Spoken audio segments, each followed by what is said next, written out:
So welcome to this week's episode of the Drivetime Podcast, your global auto tech podcast, which puts you right in the driving seat of all of the latest innovation that we see in automotive technology. This week, I'm delighted to be joined by Scott Gairns, who's the Managing Director of Sophus3.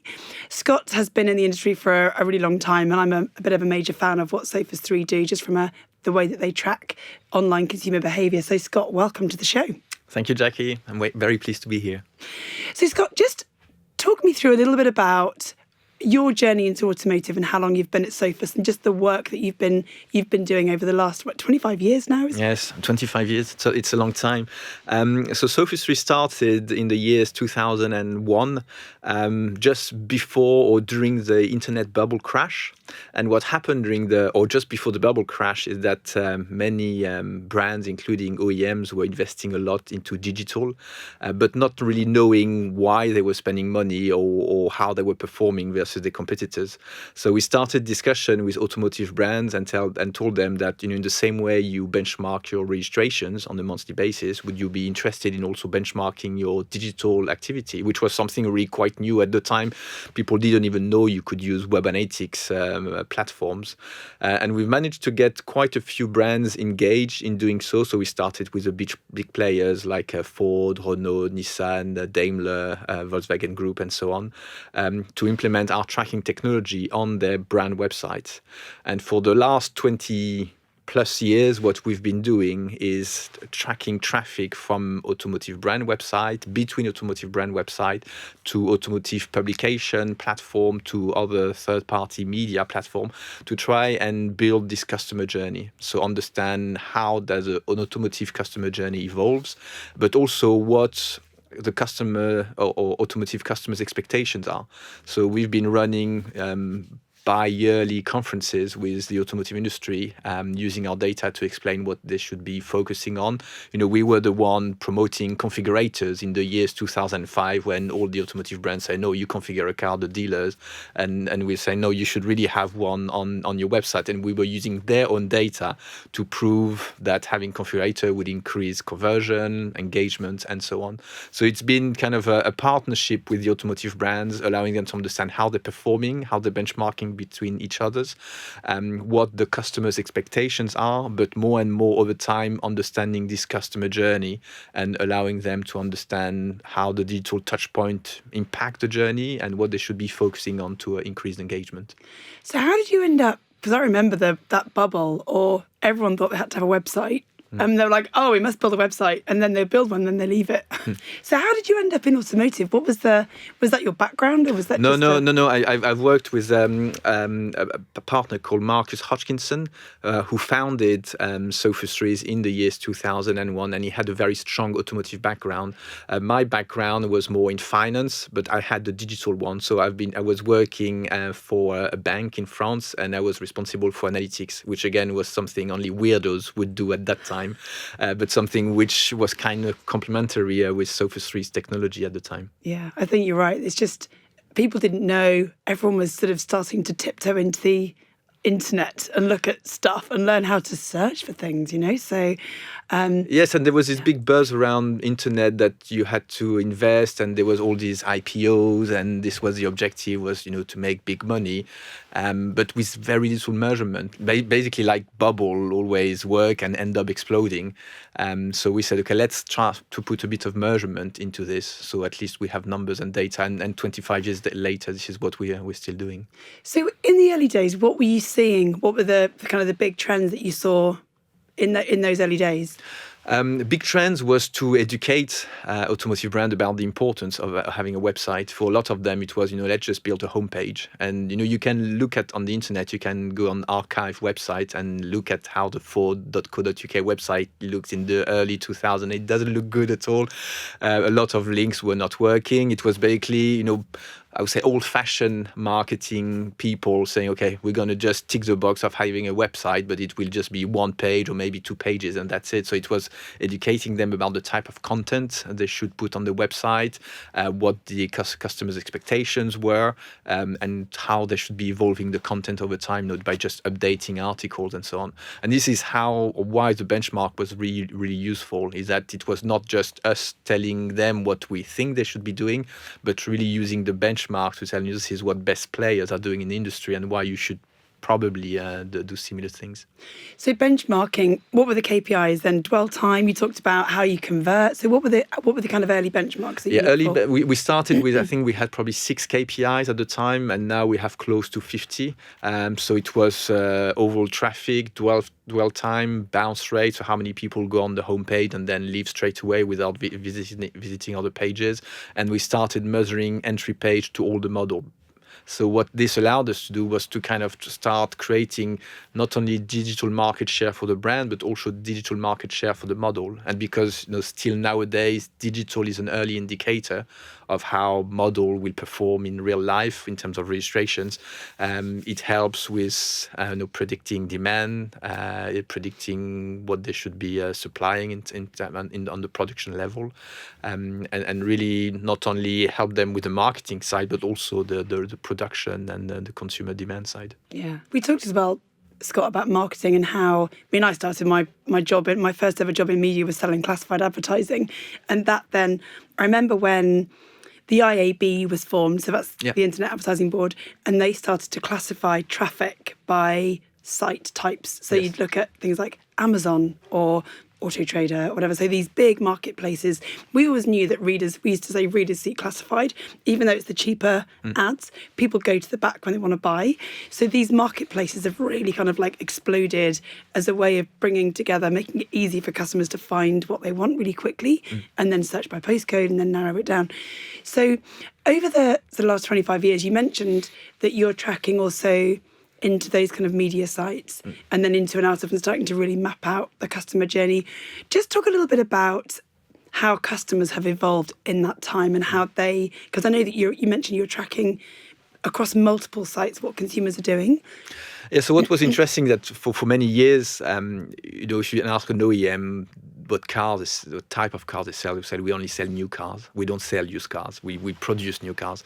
So when it came to what are your competitor models, they were only looking at new cars. But we all know, but we lack the data that somebody looking to buy a new A3 is probably also considering a used A4.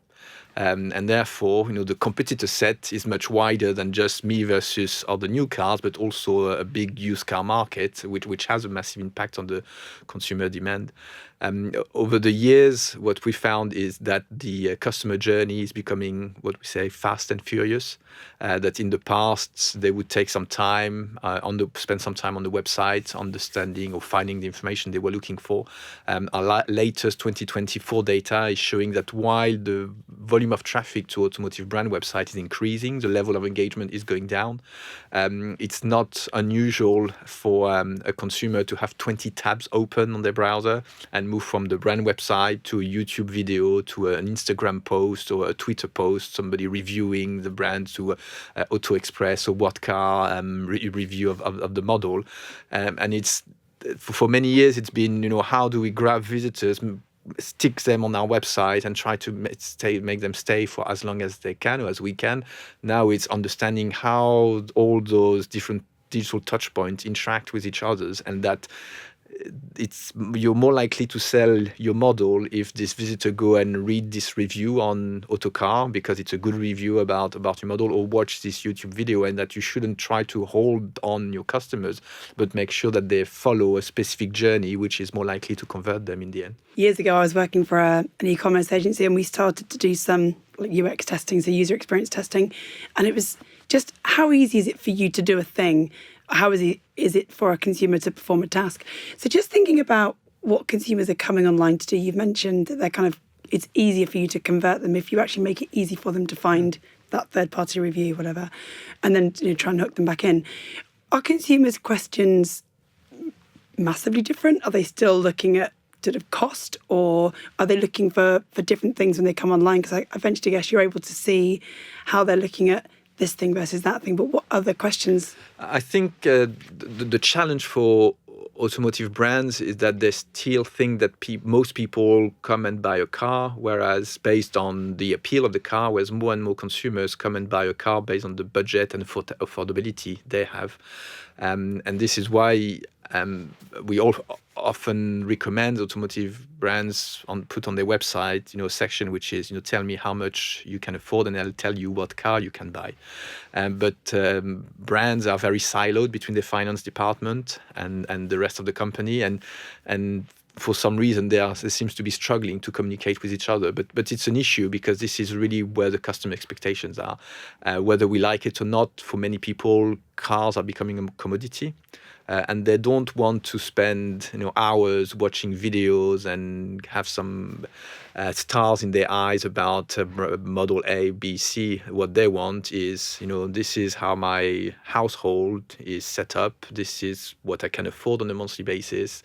Provide me with the best possible product. And some brands are doing this better than others, and we can see that the level of engagement of in-market visitors is really high versus other brands which still has a bit of an old-fashioned, I would say, arrogant view of, we are the big automotive brand, and ultimately we are the one, throwing you the information in the way we want, rather than trying to adapt it to what the customer expectation need. Yeah, spray and pray, like just throw stuff out there and hope some of it lands. And I think we see as well, more so than ever, there's so many choices to spend your advertising budget. So you've got digital, outdoor, TV.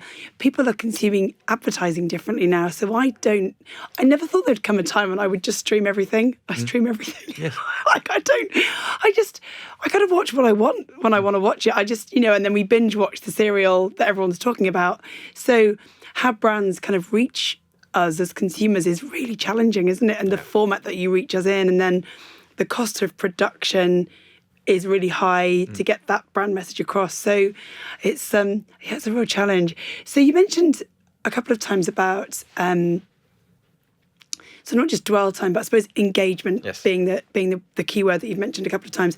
Talk about engagement and what that really means when you talk about brand engagement. But we identify engagement based on consumer behaviors, on digital touchpoints. So are they visiting configurator pages? Are they spending a lot of time reading reviews about a model? Do they even start booking a test drive form versus someone who will just reach the homepage because maybe they clicked by mistake on an ad, and therefore will be a very poor quality traffic. So I think this is what brands should be focusing on in the future is, okay, we can measure visitors as a volume metric. They should be looking at the quality of traffic moving forward, because this is really what we see having the biggest impact between one brand and another. I mean, from last year's result, the best performer in terms of visitors engagement was 10 times higher than the market average. So, which is going to convert into registrations quite significantly. 10 times? 10 times, yes. So there are massive differences. And you can see that some brands, for example, Mini recently is launching the new, kind of agency model website, which is much more sales focused. I mean, the level of satisfaction has increased significantly, because sometimes the navigation is too cumbersome. You go from one website to another, you keep getting those pop-in. You go to the I don't know, you want to buy a Golf, and then you want to look at the ID Buzz. The ID Buzz is an LCV, so you end up on another website with another survey and another pop-in. It's kind of, you deserve to find information. You have to fight for it, and kind of this is what it's try to remove all the barriers instead of just putting new ones, because this is making a significant impact. People are now have the expectation of buying products on Amazon, delivered the next day or within 48 hours. Being able to provide a stock locator is one of the fastest growing KPIs at the moment, both in terms of overall traffic, but also level of engagement, more than the e-commerce side. E-commerce side is still about 1.5% of visitors go to the e-commerce side of the OEM website, but it's pretty flat over the last 2-3 years. Stock locator is growing massively, because I think the expectation now is, okay, I want a car. I don't want to wait 3-4 months. I'd rather give up on this color but have it next week than have to wait, because consumers' expectations have changed drastically now. Yeah, I think that's one really key point that we did I did a lot of research on how to understand the moments for a consumer, and they're kind of based on those Google moments, like I want to go, and we have this expectation it's immediate. The ability to find stock when you want it is really incredibly hard. Yep. And also we see, Scott, that probably 2/3 of stock sitting in wholesale space isn't advertised anywhere. Yep. So when we see retailers trying to drive more profit and efficiency into their business, you can now start to deploy automation in, we can see there's consumers looking for these things or looking at this budget point. You could probably surface 3 or 4 options for that consumer in real time to make it easy for me to find what I'm looking for. And there are tradable things that you're right. I might want blue, but I would probably change and have a black one or a red one or a different colour one if I need it now. So what's driving my purchase is I need one because that PCP is ending or I've had an accident, or lots of different things will trigger that.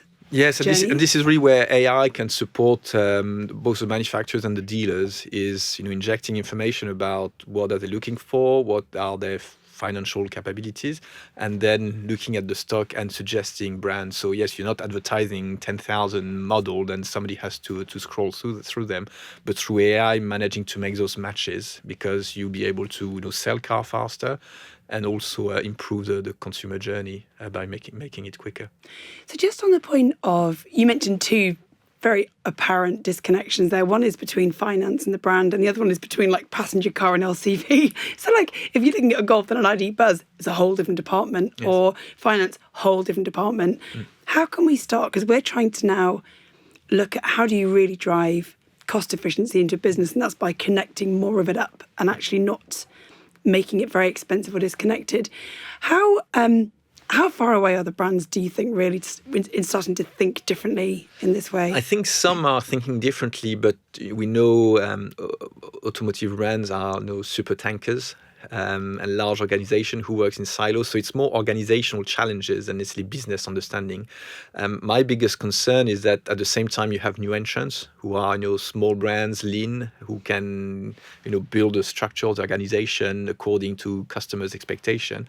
And unless I would say all historical OEMs adapt quickly, they will really struggle because they are facing competition which is very agile, which understand that finance is a big driver when buying a car, and which will match customer expectation, whatever or however the organization is set up behind.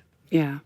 So just going back on the stock locator point, because I think that's a really major opportunity for the whole industry to start to just surface more stock more quickly.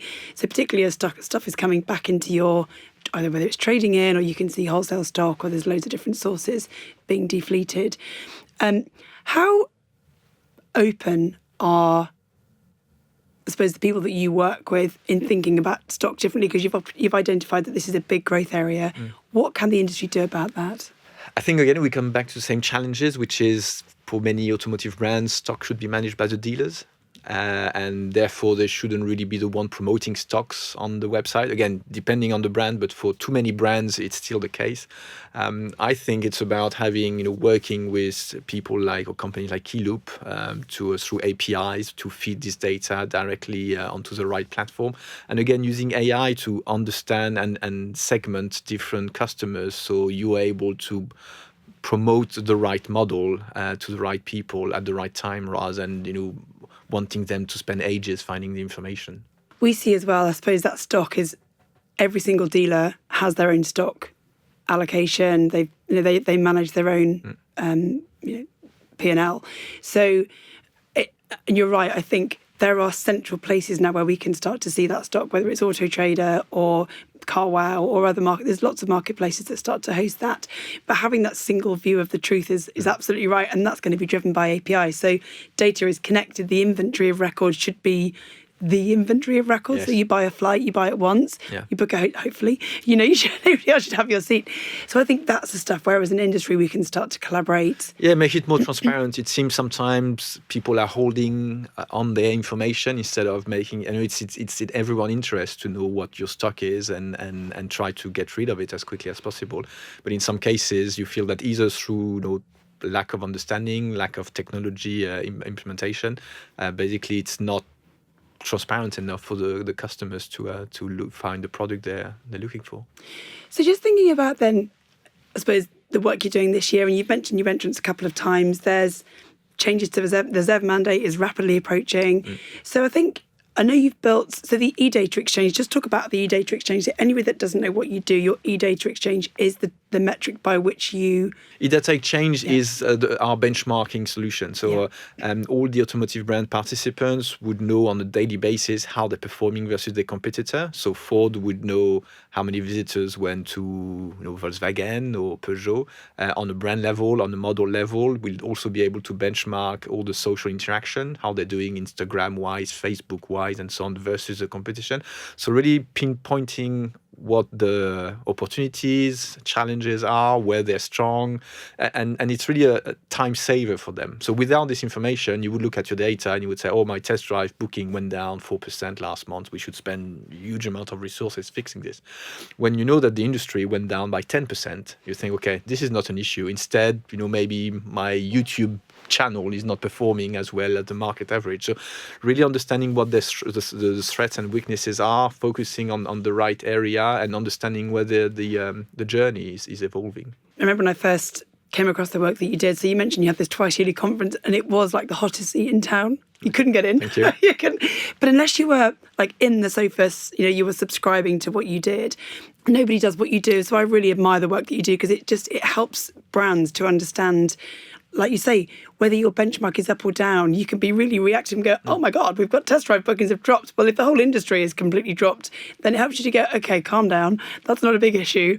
We're still better than those guys over there. So, and actually the people that work within the brands are so very loyal and passionate about their brands, and they spend a lot of money. Yeah, and what we found surprising is during those conferences, we invite our clients, automotive brands, to come and discuss topics. And we've been amazed to see how open they were about challenges, in front of their competitors about challenges, and having some exchanges as how competitor A fixed this issue, so competitor B could do a better job. And I think this is the thing about digital. You're not going to solve it on your own. Either you solve it together and you make the industry work better and managing consumer expectation in a better way, or you try to fight it on your own and you're most likely to lose. So this is how I think the industry perceives us is, we've proven that we were trustworthy managing the data, or sensitive data, for so many years, but also a bit of this, I wouldn't say light, but a lighthouse of, we have all this information, we can cut through what is really important versus what is something you think is an issue, but right now it's not really relevant to the industry. I think there is this myth that OEMs are all kind of at each other, and they're not. Actually, we're all kind of in it together. So we did a piece of work when I was at Bauer years ago, and we were approached by one OEM, and we were at the time selling syndicated research.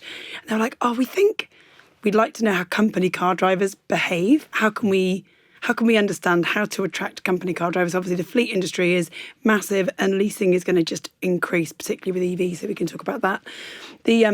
But this one brand approached us and said, "Look, we think we need to treat company car drivers differently, but we need to be clear on it." So we did a piece of qualitative research, and we built a steerco with other OEMs. And my boss was like, "They're never going to come." I was like, "I think they will." And we had 6 OEMs around a table, and they're all like, "Yeah, we've all got the same problem." So they were like, "Yeah, we don't know either. None of us know how to do it."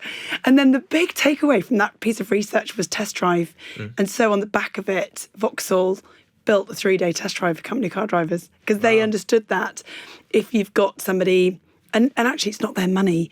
So as a company car driver, you're just making a choice, and the choice is kind of preset by your fleet manager or your leasing company or whatever. But the test drive was the big thing at the time.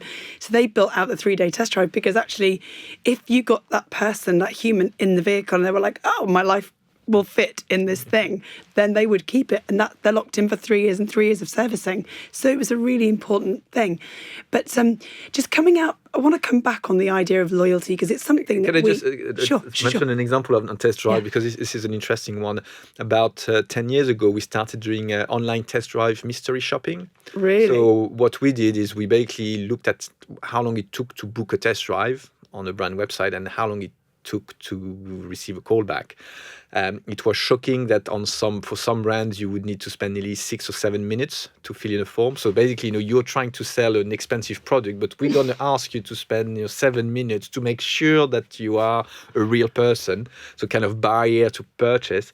But what was the most shocking when we started it is that about 60% of all brands did not even call back or follow up on the lead. Oh my God. And the very few who did, probably did it within 3, 4, 5 days. And at the time already, we were looking at lead conversion in the US, and we were talking about callback within 30 minutes. And we did an analysis because we also have all the advertising expenditures from the OEM, and therefore we can come up with how much does it cost to generate a test drive, but it also allows us to how much does it cost the brand not to follow up on a test drive lead, and it was close to £2,500. So you just think that the as it often happened, the process was completely broken. You had lots of people spending a lot of time and money driving traffic to a website with the ultimate goal to sell more cars, but the process was broken somewhere, and leads were not followed up. And not only were we talking about the cost of not following up a lead, but can you imagine as a consumer, if you spend 7 minutes filling in a form for brand A and they don't even call you back? There won't be a survey sent to you, are you still considering the brand? Because nobody will know about you, but most likely it will damage your experience with this brand, and you're less likely to convert. So it was a massive failure. We continued doing this mystery shopping over the years. It's improved slowly. I think the latest one we did, we only had 2 brands who didn't call back, and now the average response time is less than a day. So it's much, much better. But just to show that and there's still other areas how the industry has some completely broken processes, which in terms of customers' expectation and satisfaction, as in nowadays is just crazy. Worse than that, I think, when you would go in as a company car driver, they wouldn't even give you a test drive. Wow. If they knew you were a company car driver, they would tell you to, sorry, they don't do fleet. Yeah, what? Yeah. So the damage to the brand, it's not just a lost opportunity cost of $2,500 per human that if you're not responding, and you're not responding to 60% of your leads. That's significant and kind of mad, blows your mind. But yeah, also back in the day, you couldn't even get, I don't know what it's like now for fleet customers, and maybe we can ask listeners to kind of feedback what their experience is like as a fleet customer, or as a driver, if you're a company car driver. We see now obviously a much bigger emergence of salary sacrifice. A lot of people are moving away from having sort of the traditional fleet, but it's still such a huge part of the new car market. It's massive. So 70-80% of new cars are registered through companies, through leasing or through whatever. So it's significant. Just kind of coming on to loyalty and consumer behaviour, we see it as well, and we're talking about how do you drive costs down. We've done a number of studies on retention and how you take, and I've actually done the retention journey myself a couple of times. So when you get to a certain point in your PCP and there's equity parity, or you've got equity in your vehicle, you can flip into the next one, which I know a number of brands do. But it also means that you've then locked me in for the next 3-4 years of servicing. So I wonder, do you see brands really leveraging the ability to trigger the next purchase journey either? And we see massive disconnection between sales and after sales, for example. It's like when you've got me in the showroom having a service, can you then trigger me? How do you trigger me? And are brands leveraging those opportunities? I think at the brand level, they are definitely not leveraging it enough. They're doing a little bit. Some are doing much better work than others, but on average, they're not doing enough. I think they rely on the dealers to do so. And I think it's partly a reason why many brands tried the agency model and rolled it back. It's because they realized that it takes more than some modern processes to sell cars and follow up on customers, that there needs to be a human interaction and some proper experts who've been doing this for decades and are very strong at it. I think what the opportunity will be is with cars, connected cars and over-the-air updates. We see some brands like BMW nowadays who have this, subscription services where, 6 months into the purchase of your vehicle, you decide that you want the heated seat and you can buy it online. I think this will force OEMs to have this ongoing commercial relationship with customers, understand where they are in the journey. I would say just to extend the subscription, but also understand when they're more likely to buy the next car. So I think historically it was when the car was sold, down to the dealer. Now there will be an incentive to continue the relationship with the customer. Yeah, I think the connected car space is something that's probably largely understood. It's misunderstood, actually. It's people don't understand. And we've, I think a friend of mine was driving a Tesla. We don't want to go too far into that. But actually, the ability to unlock battery life over the air, it's like, what? You can just extend it over the air without going in and having a human plug it in. Yep. And I think a lot of Tesla recalls, probably around 60 to 70%, were recall which make big buzz in the press, like the cars being recalled, but they were fixable over the air. Yeah. Can you imagine if OEMs or other OEMs could save 60 or 70% of their car recall by just doing a software update? And I think also in terms of expectation, it means that your car is going to continue upgrading itself over the years, which is something completely new, but which will have a big impact, because if you know that Tesla does it and brand B doesn't do it, then you're much more likely to buy a Tesla, because you know that your Tesla 4 years down the line will be better than the Tesla you're buying right now in terms of range, performance, infotainment, other features. And this is something which is going to become quite big. I think people are expecting this with their mobile phone now, that the iPhone they buy now will be better. When I got my latest iPhone, it didn't have AI functionalities. Now it does. Not that I use them much, but I feel happy. I feel glad about it. That it's basically better, and I think this is what people will be expecting. And the Chinese brands are extremely good with over-the-air updates. Yeah, I'd love to talk about just the new entrants and coming in, because technology is game changing in some of these newer models that are coming in, and I think the investment was made in those models years ago. I mean, they could see those OEMs and those the innovative groups of people could see, like, battery manufacturing was invested in 20 years ago. So you have the infrastructure to manage to manufacture and distribute and continue to upgrade battery technology, which is going to make a huge difference as we see more of those vehicles relying on, obviously, cleaner fuel.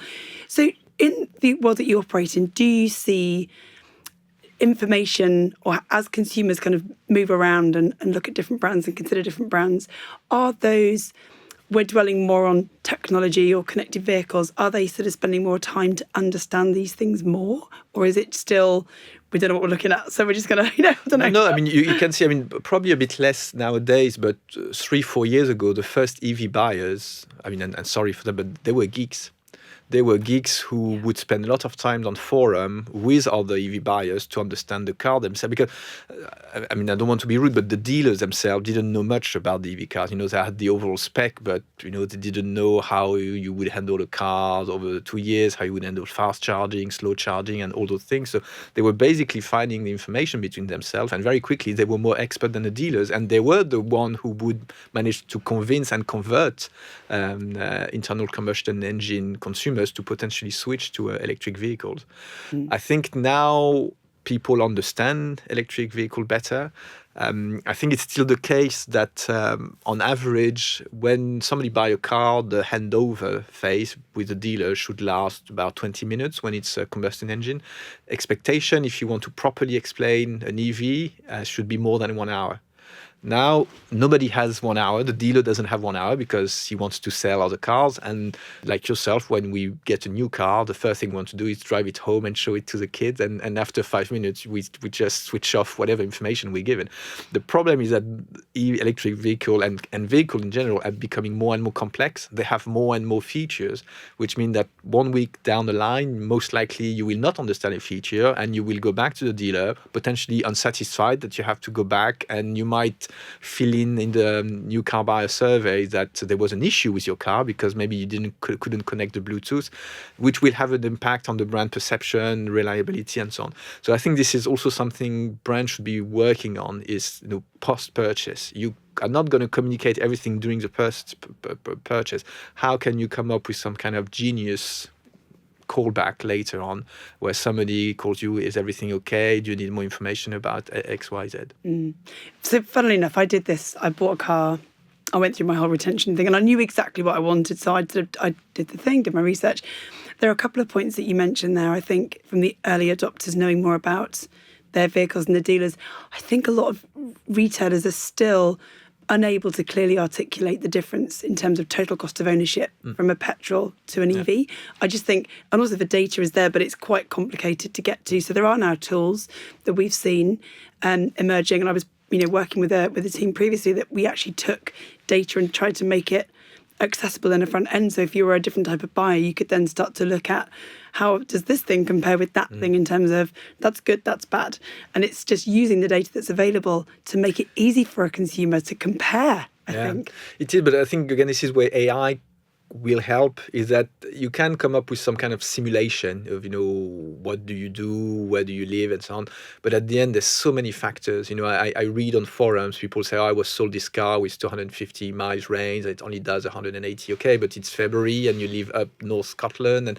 And there's so many factors that I think, again, it will come down to AI, please tell me the car I should buy or the EV car I should buy based on everything you know about me. And the sport I practice, if I need to put a kayak in the back, if I have kids, if I, on average, only drive 100 miles every day, and therefore I don't need necessarily a long-range electric car.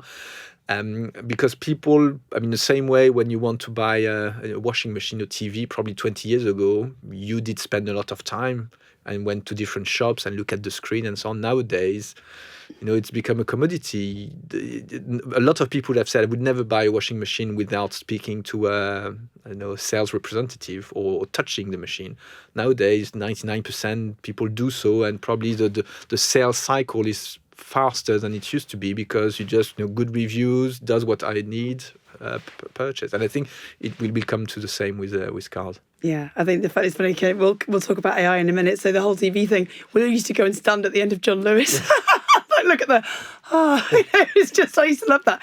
We don't have a John Lewis anymore, sadly, but the whole kind of tech experience, the kids would be like playing on the iPads and we'd be looking at stuff. So it was an immersive experience that we would go and enjoy, like touching it. But you're right. So I think with washing machines, it's just, I sort of jokingly said that the other day we were at an event, we were talking about how we automate so much of our lives. So now, because my tariff is cheaper at night, I put the washing machine on overnight. So I set it to do it in the morning, and I showed there was like a whole line of washing, and it was all on socks. And someone said, I thought you'd use tech to sort your odd sock problem. It's like, no, I've got 3 boys. I'm never going to solve the odd sock problem in my house. It's just like, where do they go? I'd love to know.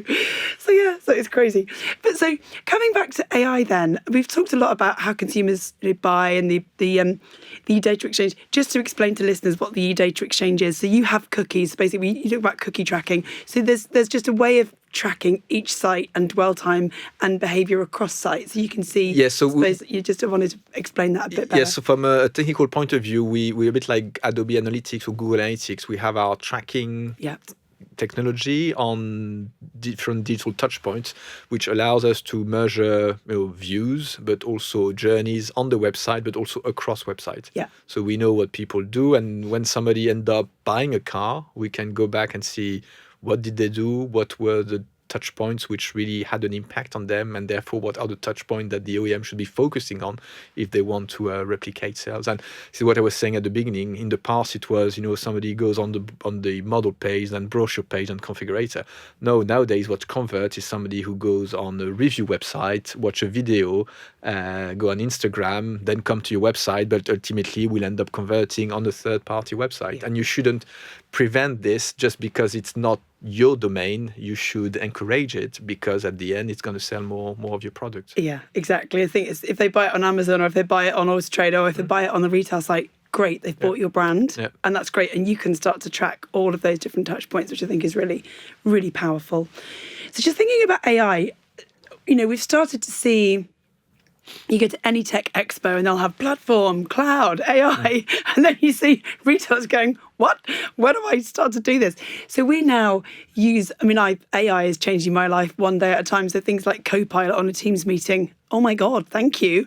I no longer have to write notes. And even I do kind of still keep notes. The fact that it can summarize what my actions are, it just changes my life. It really does. So well, you now have your personal PA free of charge. Exactly. It's amazing, isn't it? So we talk about how is tech gonna, and the uncomfortable truth is tech will replace some humans at some point because it means you automate so much of your processes. So whether it's, we have a sort of global parts program, and when you've deployed it, you don't have to manually manage parts. You can automate just-in-time ordering because you can see who's booking what services with which vehicle. And so all of those things now get a big sort of heap of automation on them. But just in terms of in your world and how customers are shopping and buying, we were talking outside about kind of what AI will do to change some of that. And I think we historically would go onto a browser page and search for a thing, or would go, like you've described, look at some editorial content or get a review. But just talk through what you're seeing now and how you're testing this space, Scott, because I think this is, game changing. Yes, I mean, what we're saying, or what we're trying to challenge automotive brands with, is they are investing a lot in AI in order to improve their manufacturing processes, their database, and in order to use AI to target or provide personalized content for customers. So kind of doing the same as they've always done with customers, but in a more productive or efficient way. What they should be focusing also, and probably more on, is how will consumer use AI to buy a car. Yeah.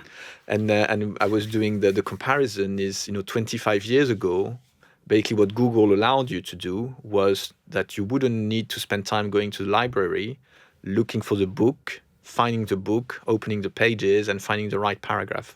Google would offer you 10 books and you had to select the books and then find information.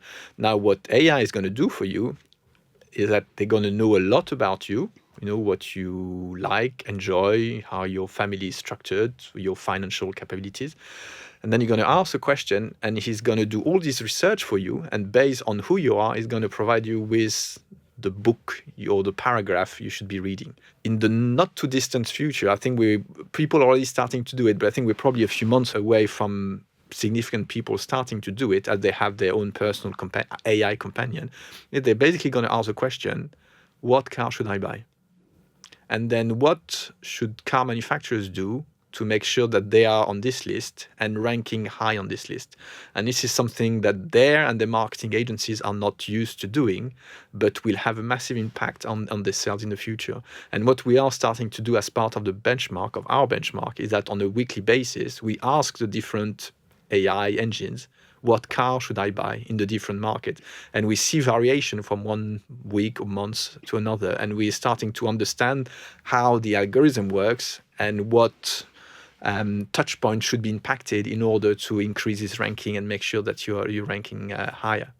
Because in the past, if you were a brand with not necessarily the best reputation, but you had a lot of money, you could spend it with Google and you would show first and you would ultimately end up selling cars. Nowadays, you won't be able to cheat the system by just spending money. You will need to make sure that the data is reliable, robust, and that's what shows first for brand. I mean, just as an example, Jackie, you wake up on Sunday and suddenly you ask your Alexa companion, I want to buy a new car.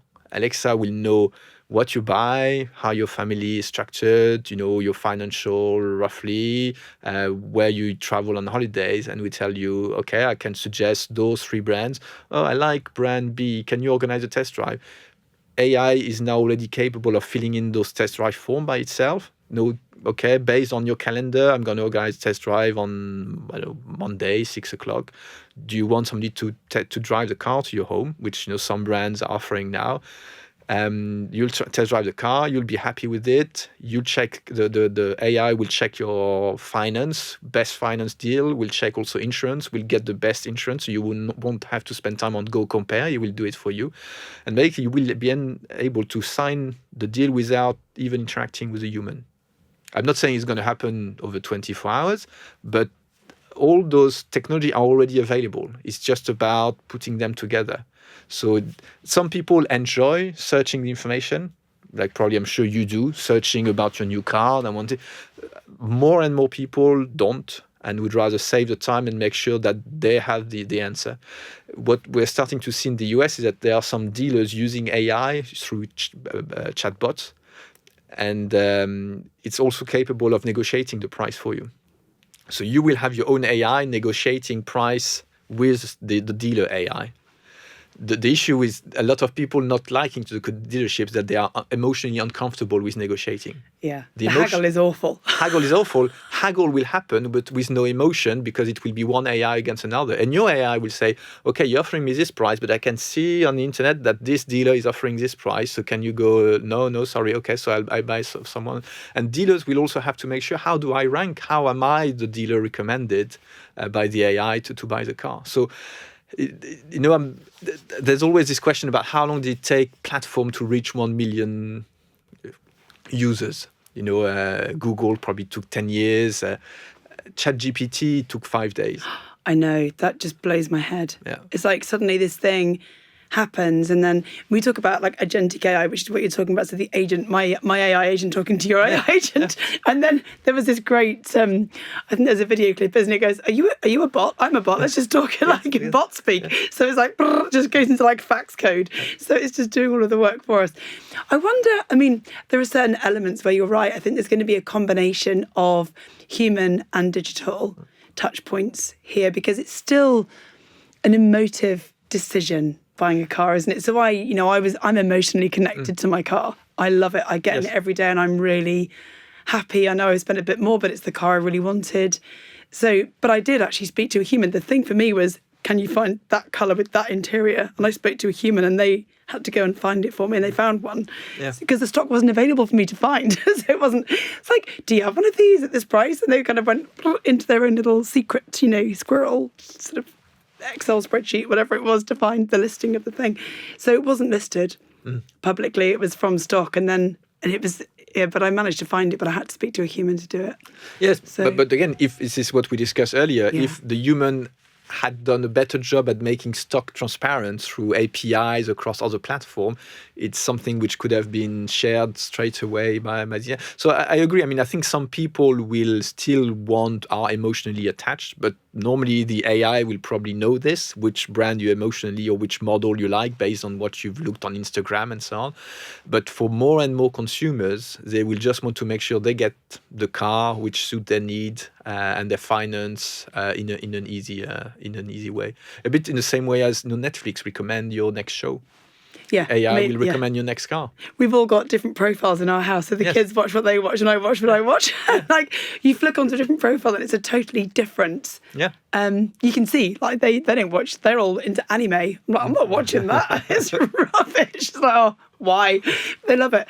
So just coming back on how can we help retailers and OEMs be ready for this next AI step? Because we're just getting our head around connecting up and disconnecting and avoiding double keying. That's step one. Let's try and connect up more of our ecosystem so that we can drive more of that through automation. And then hurtling into view at a rapid speed is AI. How can dealers, you mentioned about ranking highly, what practical steps could retailers take or OEMs take to be ready for that? The practical step is really make sure that you have a good brand reputation. That it's always been a growing trend, but in the past or right now you can bypass it a bit if you spend money on Google, for example. You won't be able to bypass it anymore. You need to have strong reviews. You need to have a lot of content. Automotive publication will still be read by the AI. So it's not as if the AI is making up its mind by itself. It will still look at online content. But you will need to make sure that the content is objective, is partly written by journalists, but also customers, and that it rates positively. If you get... and we had an example when we run a benchmark, a brand, a model for consecutive weeks had bad reviews. Suddenly you can fall off the list very, very quickly. And we're not talking about quarters, but potentially even a weekly basis. Yeah. So I suppose actually how you engage. The worry there is, though, could competitor brands start to tarnish your own brand? Because you just think the AI bot actually could be, you look at the political landscape at the moment and how, there's some sort of fairly dangerous messaging coming out of the tech space. That kind of worries me a bit. I think I agree, but and sometimes I had the same feeling about Google, and Google being Big Brother. If we had told you 30 years ago that 99% of the research online would happen on one search engine, who would decide through its own algorithm what the top results is, and therefore what most people will read and agree to, you're kind of thinking, well, we already more or less potentially brainwashed by the existing system. I think the key is, use as many AI as we should be doing with search engine as possible to have different sources.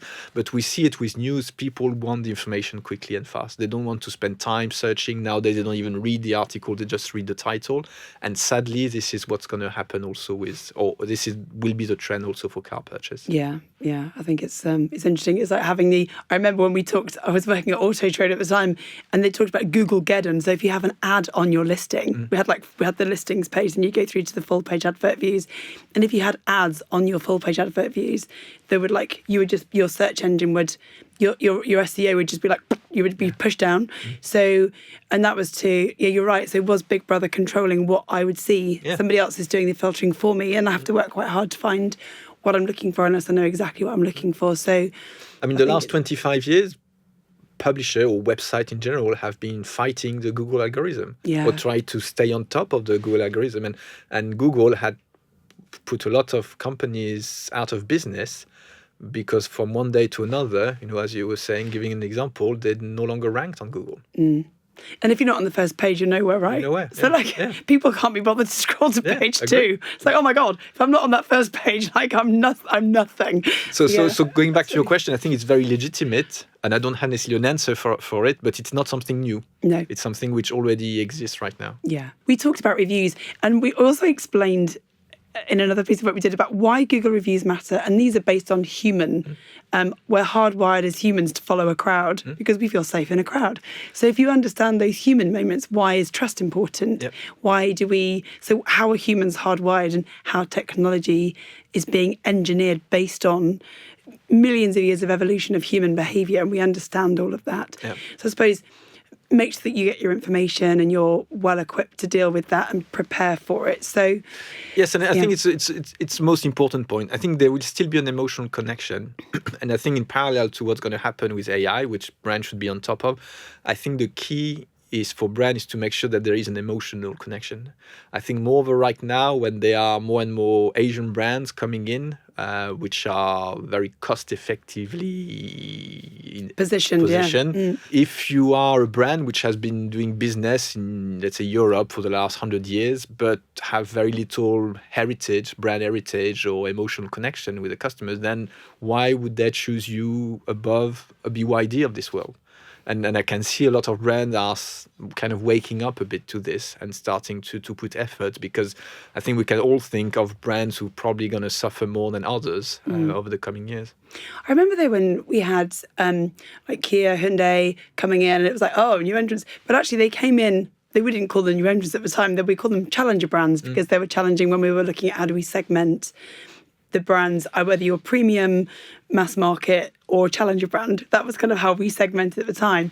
So I suppose we've now kind of put the Kias, whatever, as volume brands. Now you've got other brands that are going to be challenger brands, but they will become volume brands because consumers have a budget and they have different criteria. And if the product is good and it's very technically connected and you can connect it into your life, then you are going to have early adopters that will take on these products. And actually, if the product performs well, then they'll repurchase the product. If it doesn't, they'll choose something different because consumers have that choice. So, and just on that note, BYD, we're looking at data in terms of digital market share, still pretty low at 2%. But in terms of EV market share, they are 18% end of last year. So. Just on the EV market share point, how do you see that consideration now, consumers, and how are you segmenting when you're reporting back this year? What are the big sort of headlines that you're taking to OEMs? That there was a drop end of last year in terms of EV market share, but it's back up again.